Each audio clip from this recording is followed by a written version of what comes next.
Hey out there, you creative people. Welcome to episode 9 of And So the Mind Reels podcast. This episode, I'm going to get a little controversial. This one is called, Can You Make Murder Funny? You know, I learned of someone objecting to a theater group doing one of my murder mystery comedy plays, and I had to consider their viewpoint for a moment. You know, murder is not a subject that really should be funny, not at all. But writers have been getting away with the subject for a long time, getting away with murder. How do they do it?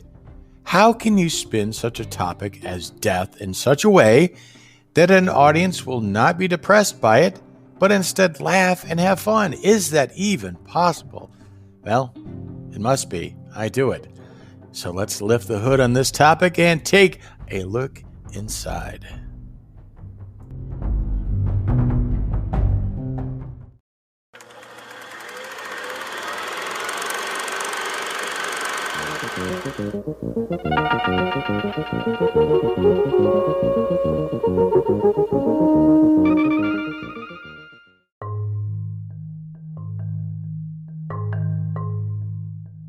Hi, this is Lee Mueller, and this is And So the Mind Reels podcast number 9. Number 9. Beatles fans will catch that reference. Today I want to talk about something a little bit controversial and on the edge, and that is murder mystery comedies. Now, you put those words together, it kind of sounds strange, right? Murder, comedy, what? Death is funny? What are you talking about? Now, this actually came from an actual email I received from a group in California who were performing one of my murder mysteries, and someone was actually protesting it. How dare you make fun of murder? And just tie it up in a neat little bow and present it to theater. And call it funny. It's a very serious thing, and I object, and I cancel you. They let me know this was going on, and did I want to speak to that or address that? And I thought, you know what? I never really thought about it too much because I've been watching murder mysteries my whole life, starting at a young age. You know, Hardy Boys mysteries and Nancy Drew. I didn't really read Nancy Drew. I read Hardy Boys, and Charlie Chan and the different murder mysteries that were on television that I would watch. Never took a moment to stop and say, hey, murder is not funny. Murder is not something that you need to put into this plot and make it some sort of puzzle that we solve. Never once did I think about that, and wondered, how can I and others get away with writing murder mystery comedies?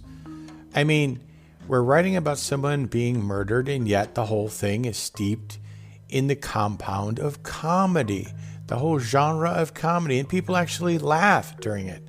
I mean, come on, if you think about it, there's no way it should work. Murder is a horrendous thing, right? Especially when not viewed through a comedic filter. I have to wonder, how does any artist who tackles something that's dark get away with it? Now, when it comes to stories and novels and writing, I mean, how did Sir Arthur Conan Doyle or Agatha Christie or Edgar Allan Poe or Raymond Chandler or George R.R. Martin, get away with writing about murder and killing? How does someone tackle something really serious, or in my case, something very serious, and make it funny? How do they get away with it? How does that happen? Here's the deal. First of all, when it comes to murder mystery comedies, it's not as if I'm writing something like Abbott and Costello meet the BTK killer, or Bob Hope and Bing Crosby on the road to Jonestown, or a special like Johnny Knoxville and the Jackass crew go on a serial killing spree. I mean, that's something very serious and well known, and trying to make it funny, that doesn't really work. How does it work? How do you make it work, Lee? Okay, here's the deal. The, air quotes here, poetic license, remember that term, poetic license, if you will, for murder mystery comedy has to do with context. This is where the license comes in. We, as artists, have this license, dramatic license and poetic license, that we flash in front of an audience, so an audience goes, "Oh, okay, this is not real. Okay, I understand." Once you have that context and can manipulate it, you can base something on the surface that is normally a horrendous thing and make it not horrendous. Use your license to change it. Okay, for example, kids can watch cartoons, right? They can watch the Roadrunner and be pretty much assured that the Roadrunner is not really causing grave injuries to the coyote in real life. And they can watch the Three Stooges and they can be pretty sure that Moe's not really poking the eyes out of Curly. We have a mental facility that distinguishes between real and unreal. Well, some of us do. Serious and not serious. There are some who look at fictional characters and take offense at them. That's their own kind of hang up because they have a problem between real and not real, and we're not going to address that right now. Let's get back to theater and a play. Is everything in a play set up very seriously? Say a murder mystery play? Is the atmosphere and the tone really very stark and dark and dramatic? And is the victim who dies a very kind and caring person that the audience can identify and sympathize with? And then when the crime comes along, is it tremendously brutal and violent? If so, the context of the piece would fall in line with a play like The Diary of Anne Frank or the Laramie Project or something along those lines. The context there is very serious and the audience is aware of it. What if we took that context and moved it 180 degrees? We're going to set up our play in a not-so-serious mood. Establish a tone and an atmosphere that's light and slightly satirical.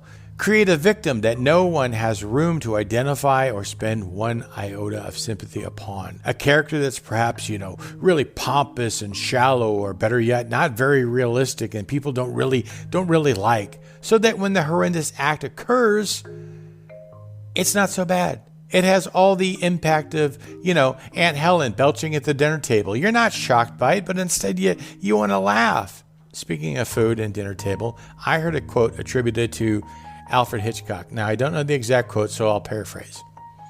"A good suspense thriller should be like a fruitcake, full of nuts." Again, it was something like that. But the point is, right from the start of the story, you should get a good idea of what's about to be served if you look at it.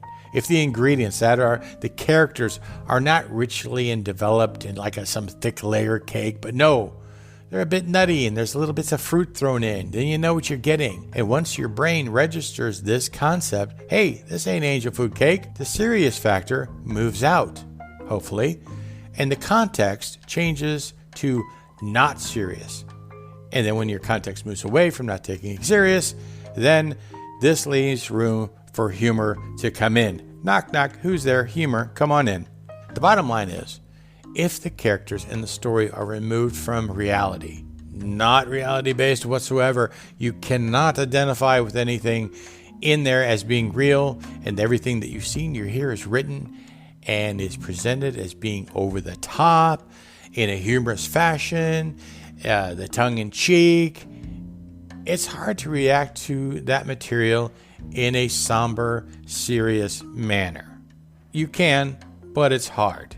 Now, once the tone is established as being not really real, you remove the reality from the audience's perception. You place their expectations in the correct context by using your poetic license card, and you give them permission to laugh, even if the subject is murder and death. So context and tone are most important when walking the thin line between what appears on the surface to be serious and allowing laughter to prevail. If it's done correctly, the horrendous can become the hilarious. The danger lies in taking the subject out of context. Yeah, you can say that murder in and of itself is not something to be made fun of or laughed at. While this statement is true, the context of the subject is shifted and therefore creates an alternate conclusion. The thin line can be crossed very quickly depending on how you look at it. I don't use my talent to belittle, disparage, or ridicule the seriousness of murder or crime, nor do I believe any famous artist who ever tackled the subject had intended to do that. They only intended to put the subject matter into a certain context using their craft to present it in a different way. An example I'll use. Take jazz, for example. Jazz music can take certain items that we are familiar with and completely rework them. Let me give you an example. You may be familiar with the name John Coltrane. He had a piece of music called My Favorite Things, which was from The Sound of Music. A lot of people are familiar with that song. John Coltrane did a take of My Favorite Things on an album and reworked it. It started out, you were familiar, oh yeah, this is from The Sound of Music. Yeah, I know this tune. And then suddenly he took the context and shifted it and interpreted it and created this whole other realm of music, and then finally brought it back. But that was his interpretation of it, and he shifted the context, and we went along for the journey, and I don't know, I was thankful for it. I realized that, his true talent of what he could do. Now, if someone remains on the other side of the line and can't look at things in a different way, then they certainly have the right to do that.